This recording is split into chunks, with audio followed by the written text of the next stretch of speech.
Olá, pessoal, tudo bem com vocês? Então, hoje nós vamos começar um assunto novo sobre dilatação. Nós já havíamos conversado sobre dilatação dos líquidos, sobre dilatação linear, superficial e volumétrica dos sólidos, correto? Hoje, pessoal, nós começaremos a estudar a parte da dilatação dos líquidos. A dilatação dos líquidos, pessoal, ela é um pouco diferente da dilatação dos sólidos. Por quê? Se você for pensar bem, um líquido, ele tem a capacidade ele tem a característica de ser amorfo. O que é um objeto amorfo? Não tem forma própria? Sim, mas na verdade a melhor definição é: um objeto amorfo é aquele que não pode ser moldado, correto? Eu não consigo dar uma forma a ele. Então, para que eu possa dar uma forma a um líquido, eu tenho que colocar ele em um sólido, correto? Então vamos pensar assim, ó, os líquidos, assim como os sólidos, sofrem dilatação ao serem aquecidos e contração ao serem resfriados. A grande maioria deles, tá? Porque nós vamos ver no final da apresentação que nós temos a dilatação anômala da água. Anômala, sim, que não é normal. Porém, não tem sentido falar em coeficiente de dilatação linear ou superficial. Porque, como eu não consigo analisar apenas uma das medidas do líquido, eu vou trabalhar com ele sempre com uma dilatação volumétrica. Então, nós só vamos trabalhar com o coeficiente de dilatação volumétrico do líquido. Vocês não vão calcular a dilatação linear do líquido e nem a dilatação superficial desse líquido. Pessoal, eu já falei para vocês em várias aulas. Devido à força de ligação lá entre as moléculas, eu expliquei para vocês a questão dos estados da matéria. Conforme você passa do sólido para o líquido e do líquido para o gasoso, o coeficiente de dilatação ele vai ficando cada vez maior, beleza? Ou seja, como assim maior, professor? É mais fácil nós dilatarmos um líquido do que um sólido. Só que pense bem comigo aqui, ó. Imagina que eu tenha este recipiente cheio aqui, tá bom? Eu estou com o recipiente cheio. Aí eu vou aquecer. Perceba que a hora que eu aquecer, como o recipiente está totalmente cheio, o que vai acontecer, galera? O meu recipiente vai ser aquecido, mas também o líquido vai ser aquecido. Então, perceba que parte deste líquido vai vazar. E você pensa assim, professor, todo esse líquido que vazou é realmente o volume de líquido que se dilatou? Não, pessoal, por quê? Nos líquidos nós temos dois tipos de dilatação, a dilatação real e a dilatação aparente. A dilatação aparente é aquela que aparentou ocorrer, que é nesse caso você pensa, só dilatou este volume de líquido que saiu. Não, porque na verdade a dilatação real é o volume de líquido que saiu, mas também o volume do sólido que se dilatou. Beleza? Tudo bem? Aí, pessoal, vamos pensar comigo aqui, ó. A dilatação real total do líquido, ela é a soma do volume de líquido transbordado, igual eu falei para vocês, com a dilatação do recipiente, certo? Ou seja, a dilatação do volume desse líquido é a dilatação do volume aparente do líquido, aquilo que representa, por exemplo, você tem um becker, tem 100 ml de um líquido. Você aumentou a temperatura em 50 graus, foi para 110. Você pensa, ó, dilatou 10 ml. Na verdade, não. A dilatação foi de aparentemente 10 ml é quando eu olho somente para o líquido, mas eu também tenho que considerar a variação de volume do meu recipiente. Assim, por exemplo, o seu recipiente aumentou o seu volume em 2 centímetros cúbicos, a variação de volume do recipiente foi de 2 centímetros cúbicos, e o líquido transbordou 6 centímetros cúbicos, que foi o caso aqui do passado, vamos supor que ele transbordou 6 ml, 6 centímetros cúbicos, que é a mesma unidade, tem os mesmos valores.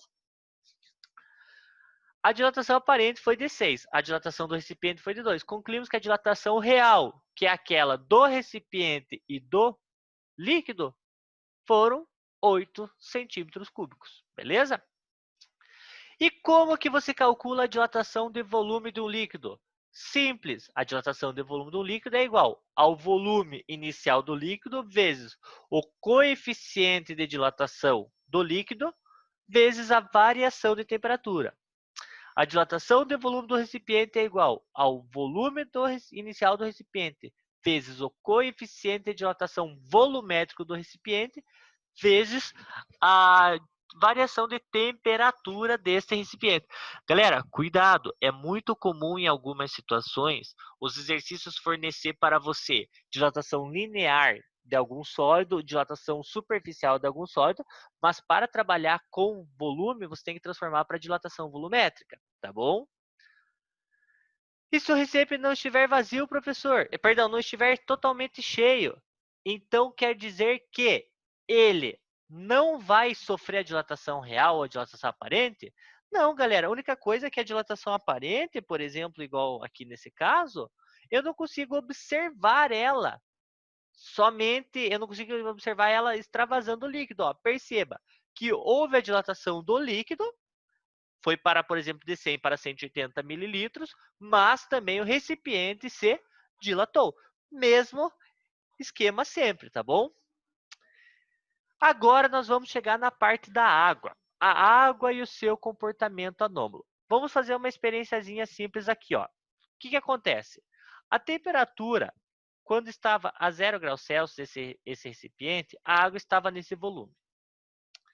Aí, a temperatura subiu para 4 graus Celsius. Perceba que o volume diminuiu. Opa, isso aí não é normal, isso aí é anômalo. Por que é anômalo? Perceba que esse é um experimento real. Quando você aumentou a temperatura da água de 4 para, perdão, de 0 graus Celsius para 4 graus Celsius, você pode constatar que o volume da água diminuiu.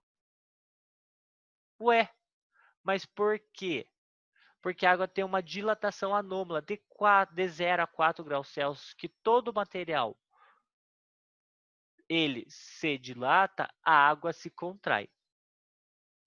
Mas perceba aqui que quando passou de 4 para 80 graus Celsius, ela voltou a dilatar-se. Sim, galera, exatamente. O comportamento anômalo da água é apenas entre 0 e 4 graus Celsius, tá bom? Aqui agora nós temos então alguns gráficos. Um gráfico do volume em função da temperatura. Como você pode perceber, quando a temperatura passa de 0 para 4 graus Celsius, o que houve? Uma contração. Opa, o normal de um gráfico, pessoal, seria de 4 a 0 graus Celsius, ele teria sempre que crescer, certo? E você pode perceber o quê? Que primeiro, esse crescimento aqui, ó, ele não está sendo, deixa eu fazer de outra cor aqui para vocês ficarem melhor. Ele não está sendo linear. Ó, perceba que o nosso crescimento aqui, ó, é um crescimento linear. Aqui não está sendo linear. Perceba aqui, ó, que não está sendo linear esse crescimento. E percebam que, em vez de existir um aumento do volume, uma dilatação, está acontecendo uma contração. Então, é essa que é a ideia do comportamento anômalo da água. A água, quando você está aumentando a temperatura de 0 a 4 graus Celsius, ela vai se contrair. Aí, depois desse intervalo de temperatura, professor, ela volta a se dilatar. Pessoal, o que é muito importante é o seguinte, é você pensar na seguinte situação. A densidade de um objeto é igual à massa sobre o volume desse objeto, certo? Se você for perceber, o que acontece? Com essa aqui, com o aumento da temperatura, o volume da água está diminuindo. Se o volume da água está diminuindo, o que acontece com a densidade? Está aumentando. O que significa isso? Que a 4 graus Celsius, a densidade da água ela é máxima. Máxima. Como assim, professor? Então significa que eu vou encontrar a água mais densa quando ela estiver a 4 graus Celsius? Sim. A densidade da água ela é máxima quando está a 4 graus Celsius. Galera, mas professor, quer dizer o quê? Que em qualquer situação que eu tenha uma variação aqui, ó, vamos fazer o seguinte. Vamos fazer o seguinte. Quer dizer que em qualquer situação que eu tenho, ó, densidade é igual, opa, desculpa, é igual a massa sobre volume. Professor, quer dizer que então, em qualquer situação que eu tenha uma variação do volume, eu vou ter uma variação da densidade? Sim, pessoal. Isso acontece, por exemplo, com o balão de ar quente. Imagina que você tem um balão de ar quente. O ar está frio no balão. Aí você começa a esquentar esse ar. Quando você começar a esquentar o ar de dentro do balão, ó, vamos imaginar a seguinte situação. Eu tenho aqui, ó, essa aqui é a parte de baixo, o cestinho do balão. E eu tenho a parte de cima do balãozinho aqui, ó. Bonitinho nosso balão, né? O que acontece? Quando a temperatura deste balão aumentar, o que vai acontecer? O volume vai aumentar também. Quando o volume, quando o volume também aumentar, a densidade do ar aqui vai diminuir. Como consequência, pessoal, esse balãozinho vai subir, certo? Então, o balão de ar quente ele sobe devido à diferença de densidade? Sim, lembra que nós havíamos falado sobre o empuxo, a questão dos corpos, dos fluidos mais densos sempre ficarem nas partes mais inferiores e os fluidos menos densos estarem nas partes superiores. Tudo bem? Então, pessoal, só voltando aqui. Logo, nós conseguimos concluir que a densidade da água ela é máxima a 4 graus Celsius. Correto? Aí, o que vai acontecer? A partir desse momento, ela volta a diminuir. Professor, então quer dizer que quando você vai passar a água do líquido, para o sólido, perceba, ó, quando eu vou passar a água do líquido para o sólido, que lembra que em condições de pressão normal, a água ela tem sua temperatura de fusão, sua solidificação, isto é, a transformação do líquido para o sólido a 0 graus Celsius. Então perceba que a densidade dela é maior a 4 graus Celsius e menor a 2 graus Celsius. A densidade e o volume. Então, como consequência, pessoal, do líquido para o sólido, a água se dilata. E é por isso que, quando vocês... Do líquido para o sólido, a água se dilata. E é por isso que, quando vocês colocam, às vezes, algum recipiente cheio de água no congelador, ao se solidificar, esse recipiente acaba se rompendo. Por quê? Porque o volume de água com relação ao volume de gelo diminuiu. Como assim, professor? O volume de água diminuiu porque você tinha, por exemplo, uma garrafa, um recipiente de 1 litro no congelador. Ao se solidificar, ele passou para 1,1 litro. Ou seja, quando a água passa do líquido para o sólido, ela se dilata. Tá bom? Então é muito importante essas questões, a questão da densidade com a variação de temperatura, a questão da densidade máxima da água e a questão do líquido para o sólido se dilatar. Tá bom? Pessoal, e isso tem uma consequência muito grande no nosso dia a dia. Por quê?